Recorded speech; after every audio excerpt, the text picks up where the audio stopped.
Shalom Bapak Ibu Saudara yang dikasihi Tuhan, selamat pagi, bertemu lagi dalam program kita 3 menit penuh harapan. Pagi ini Bapak Ibu kita akan melanjutkan pelajaran kita tentang bagaimana caranya supaya kita menang atas kekhawatiran hidup.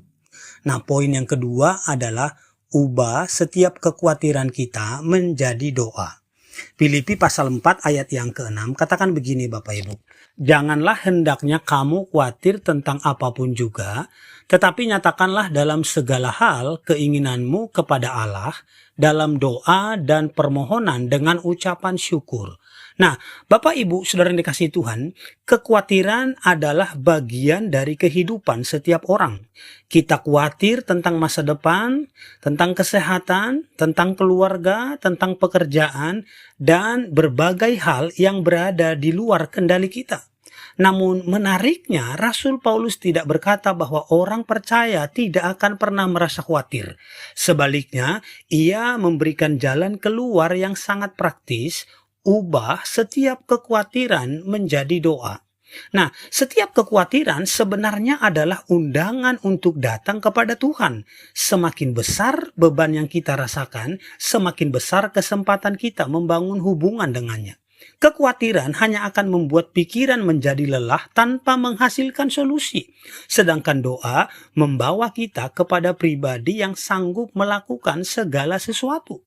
Seringkali kita menghabiskan lebih banyak waktu memikirkan masalah daripada mendoakannya. Akibatnya hati semakin gelisah karena fokus kita tertuju pada besarnya persoalan bukan pada besarnya Tuhan.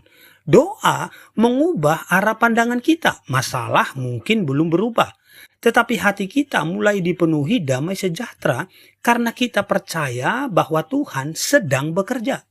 Ada sebuah kalimat bijak berkata begini Bapak Ibu.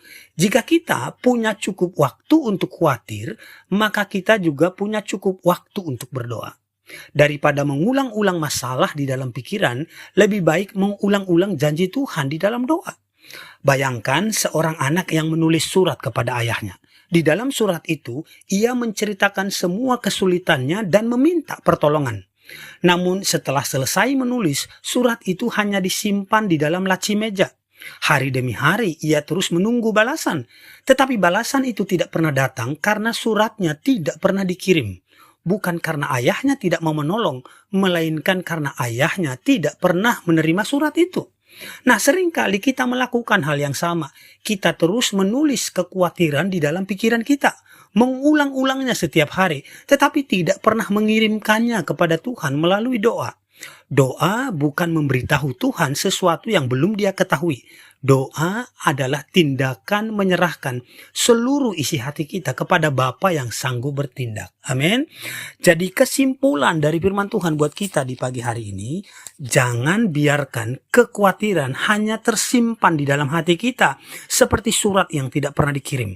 Sampaikan semuanya kepada Tuhan melalui doa. Ketika kekhawatiran berubah menjadi doa, kita belajar mempercayakan hidup kepada Bapa yang selalu mendengar dan tidak pernah terlambat memberikan pertolongan. Amin. Demikian kebenaran firman Tuhan. Semoga memberkati kita dan shalom.